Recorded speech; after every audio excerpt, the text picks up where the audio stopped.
Okay, students, now we are going to start with illustration number 3. Here we are going to pass the journal entries in dissolution of partnership from following cases. First one is dissolution expense 800. तो आपका dissolution का खर्चा है 800 रुपये. कौन पे करेगा? Firm पे करेगी. ओके, एक्चुअली क्या है, हम ये समझते हैं कि डिसोल्यूशन का जो खर्चा है अल्टीमेटली फर्म पे करती है, चाहे उसके लिए रिस्पॉन्सिबिलिटी कोई भी ले रहा हो, चाहे पार्टनर ले रहा हो. ओके, अगर पार्टनर ने ही पे करने दी और पार्टनर की ही रिस्पॉन्सिबिलिटी थी तो फर्म का इसमें लेना देना नहीं है. अगर फर्म ने पे करनी थी मगर पार्टनर उसको पे करने की रिस्पॉन्सिबिलिटी ले लेता है तो बाद में वो पैसा पार्टनर के अकाउंट में क्रेडिट कर दिया जाता है, उतना पैसा जो उसने पे किया आउटसाइड लायबिलिटी को डिसोल्यूशन के खर्चे के फॉर्म में. ओके, तो अगर आपके पास कोई भी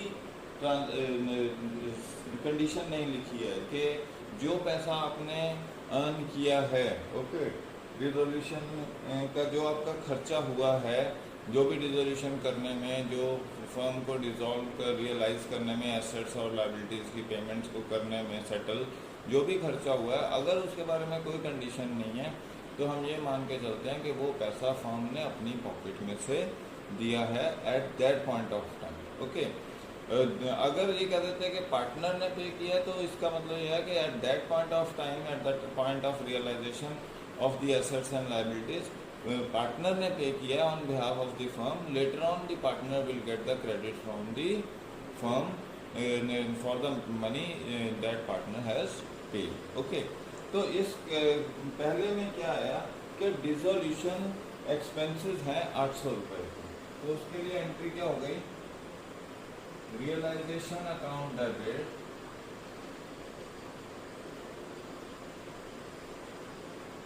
to bank. Okay, that is ये फर्म ने पे कर दिया, पेमेंट कर दी अमाउंट की. ओके, अब आ जाते हैं हम सेकंड ट्रांजेक्शन. यहाँ क्या कह रहा है? डिसोल्यूशन एक्सपेंसेस 800 है which were paid by the partner Prabhu. Okay, एक पार्टनर है प्रभु, उसने पे किया था डिसोल्यूशन का खर्चा. अब उसको किससे मिलेगा? फर्म से पैसा मिल जाएगा. तो हम क्या एंट्री करेंगे? रियलाइजेशन के खर्चे थे, किसने पे किए थे? प्रभु ने. तो अब उन रियलाइजेशन के खर्चों की जो अमाउंट है मिल जाएगी फर्म से. किसको? प्रभु को. तो Prabhu's capital account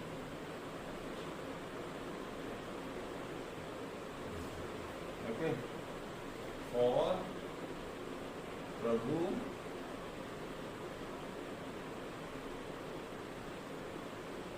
paid on behalf of firm.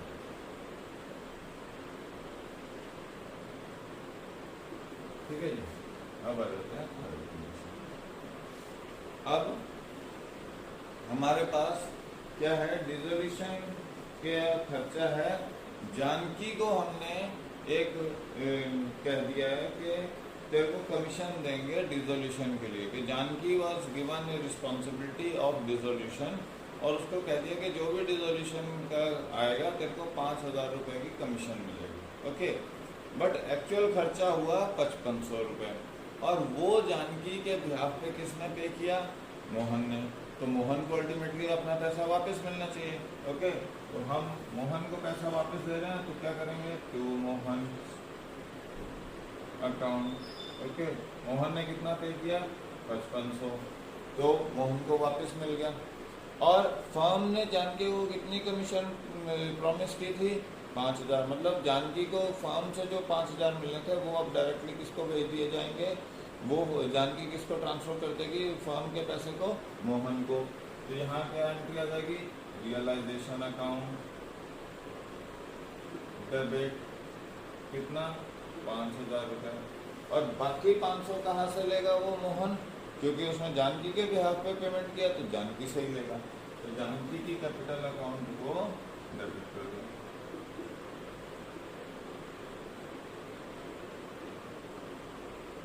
कितना?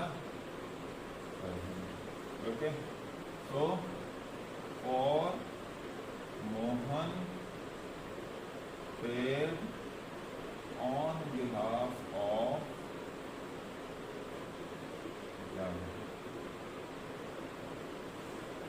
ओके, तो ये आपके पास है। अब आ जाते हैं हम, a partner Kavita agree to look after dissolution process for a commission of 9,000। तो कविता ने रिस्पॉन्सिबिलिटी ली, ओके मैं डिसोल्यूशन करके रियलाइजेशन करवा के देती हूँ एसेट्स लायबिलिटीज की, और उसको फर्म ने प्रॉमिस कर दिया कि 9,000 रुपये तेरे को मिलेंगे। Okay, she also agreed to bear the dissolution, उसने बियर करने की जिम्मेवारी ले ली।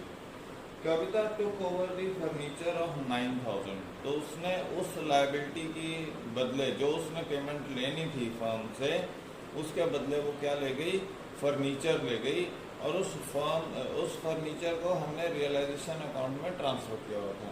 तो हमने एक चीज़ समझी है कि जो फर्म से आपने पैसा लेना है उसके बदले में अगर आप कोई एसेट्स टेक ओवर कर लेते हो तो कोई जनरल एंट्री नहीं है। ओके, अगर आपने फर्म से कोई पैसा लेना है और उसके बदले में आप कोई ऑलरेडी एग्जिस्टिंग एसेट जो है फर्म के पास उसे टेक ओवर कर लेते हो तो कोई जनरल एंट्री नहीं होगी। तो इस केस में भी क्या है, there will be no entry will be पास।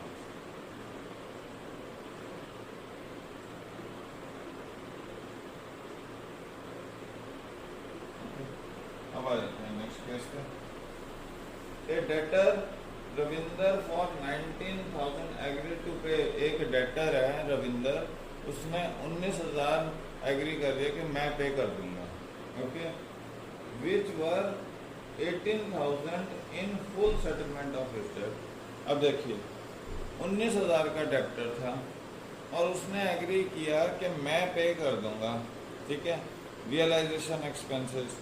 तो उसने लेने कितने थे, उससे हमने लेने कितने थे, 19,000, और उसने एग्री कर दिया कि ठीक है 18,000 रुपये जो है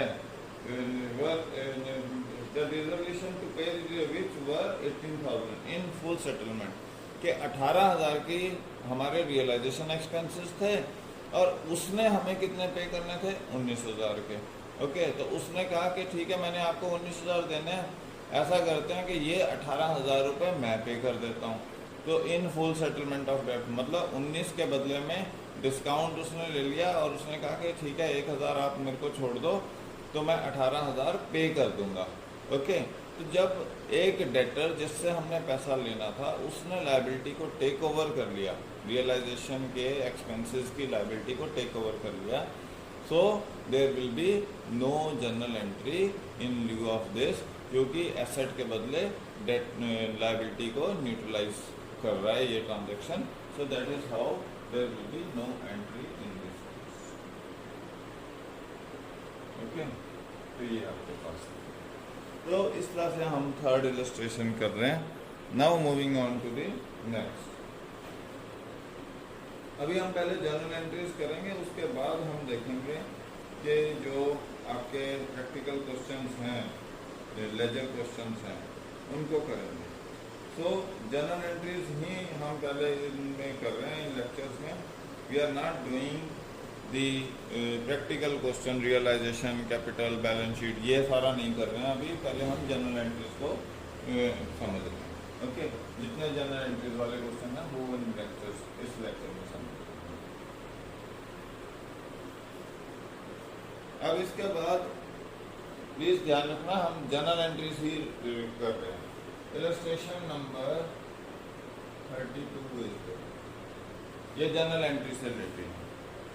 क्या कह रहा है, रियलाइजेशन एक्सपेंसेस अमाउंटेड टू 500। कोई भी चीज़ नहीं कि ये रियलाइजेशन कौन पे करेगा, तो मतलब फर्म पे करेगी। तो पहली एंट्री आ गई, realization account debit, okay, to bank account.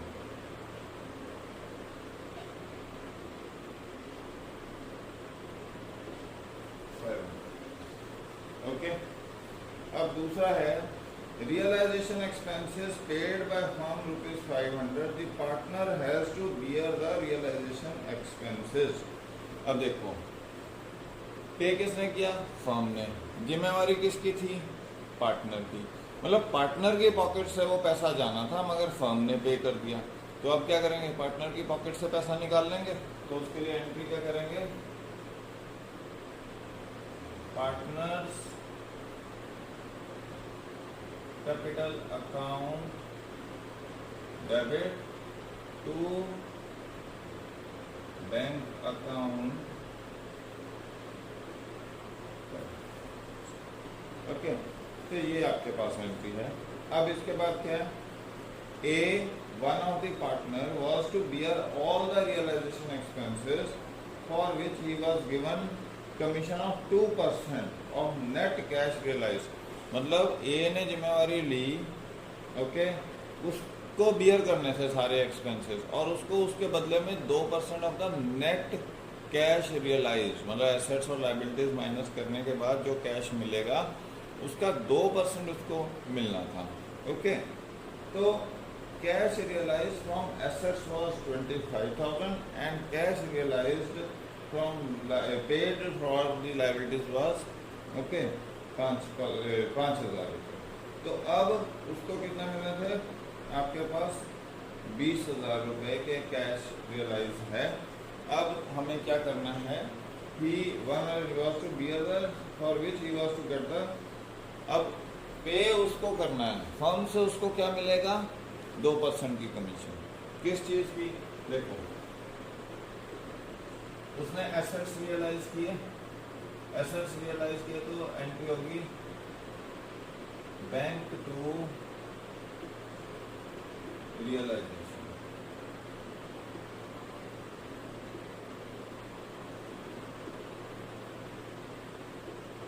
कितने के एसेट्स रियलाइज हुए? ठीक है, और फिर लाइबिलिटीज पे कर रहा है, उसके लिए एंट्री क्या होगी? Realization to bank. ठीक है जी।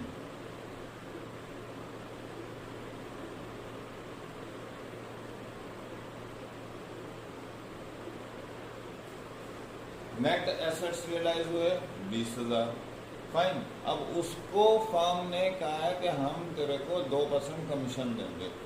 कितना भी खर्चा हुआ वो उसकी पॉकेट में से निकला। अब यहाँ पे ये बताया नहीं गया कि कितना खर्चा हुआ रियलाइजेशन का, बट फर्म से उसको क्या मिलेगा? 2% कमीशन। तो रियलाइजेशन अकाउंट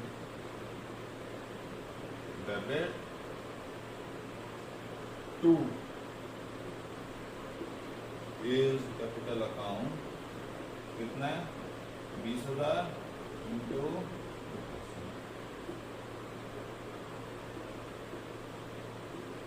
400 रुपये की। तो ये है आपके पास illustration number 30। Okay, now moving on to the next illustration, that is illustration number 33।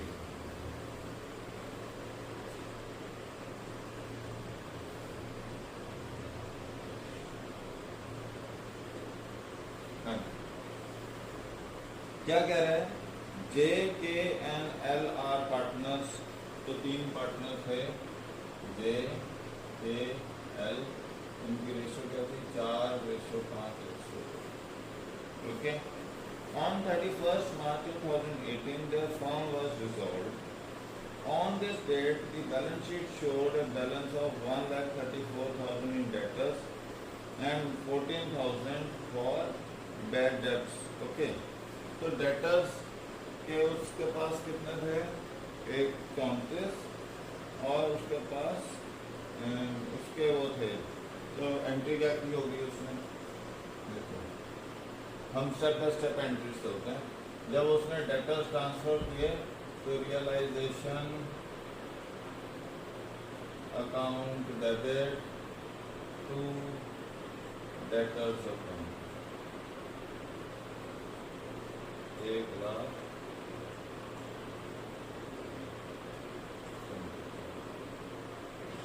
Okay, और जब उसमें क्या कहते हैं आपकी लाइबिलिटी ट्रांसफर की तो क्या एंट्री की?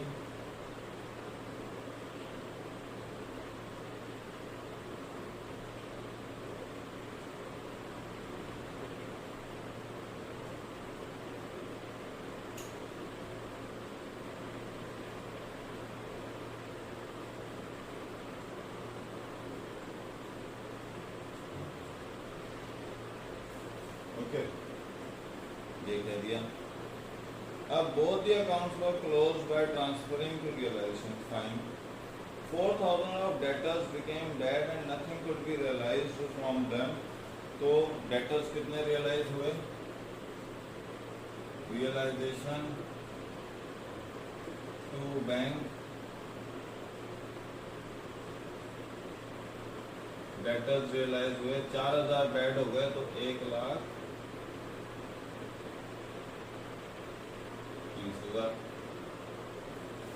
ओके, अब इसके बाद वो क्या कह रहा है कि agree to look after the dissolution work for which he was allowed a remuneration of 16,000। तो के ने कहा मैं डिसोल्यूशन का काम देखता हूँ, मगर उसको फर्म ने कहा ठीक है हम तेरे को 16,000 रुपये देंगे। ओके, के also agree to bear dissolution expenses which amounted to a lump sum payment of 4,000। उसने 4,000 की पेमेंट अपनी जेब में से की। फाइन।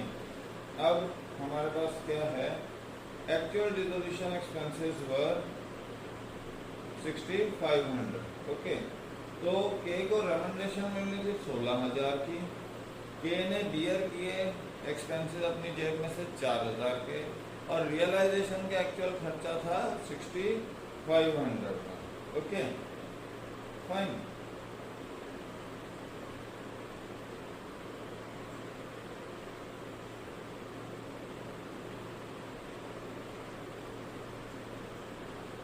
ठीक है, तो के को एक तो डिसोल्यूशन के काम की 16,000 रुपये रेम्युनरेशन अलाउ की, दूसरा जो डिसोल्यूशन का खर्चा आया उसमें से सिर्फ उसको कितना अलाउ किया, 4,000 अलाउ किया।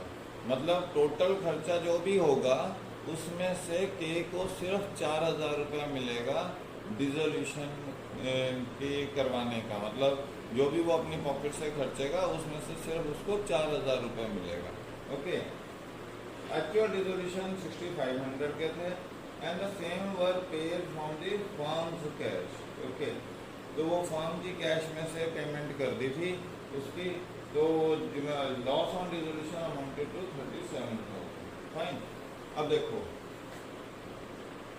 एक तो उसको रेम्युनरेशन मिल रही है तो उसकी एंट्री क्या करेंगे, realisation account debit to cash capital. ये के को क्रेडिट हो जाएगा 16,000 रुपये रेम्युनरेशन और रेम्युनरेशन गिवन टू के। ठीक है जी। अब हमारे पास क्या था, रियलाइजेशन का खर्चा था।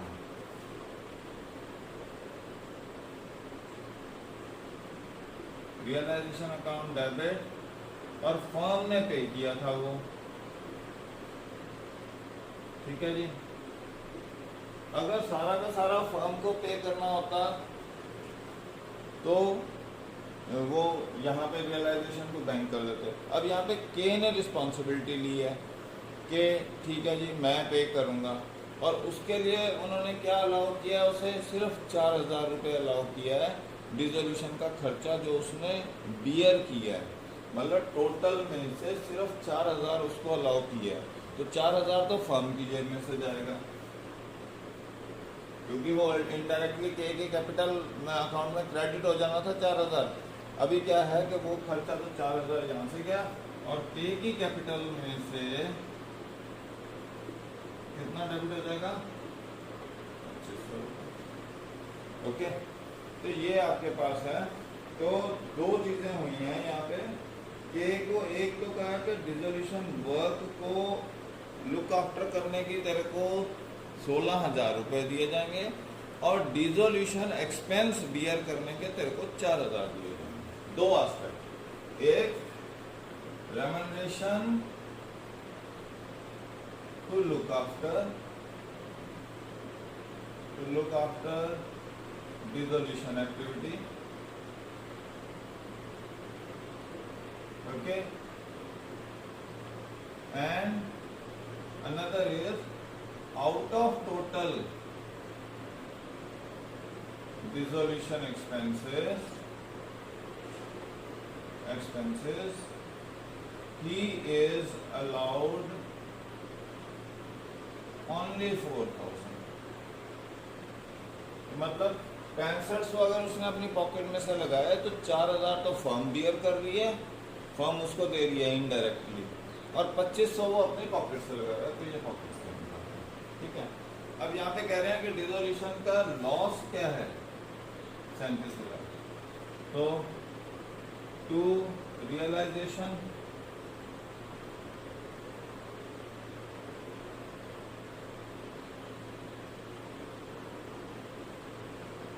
ओके, और यहाँ पे क्या आ गया,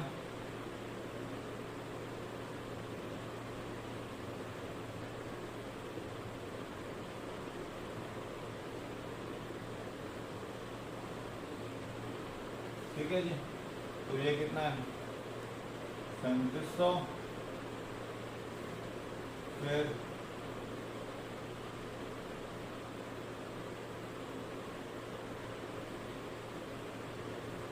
अठारह,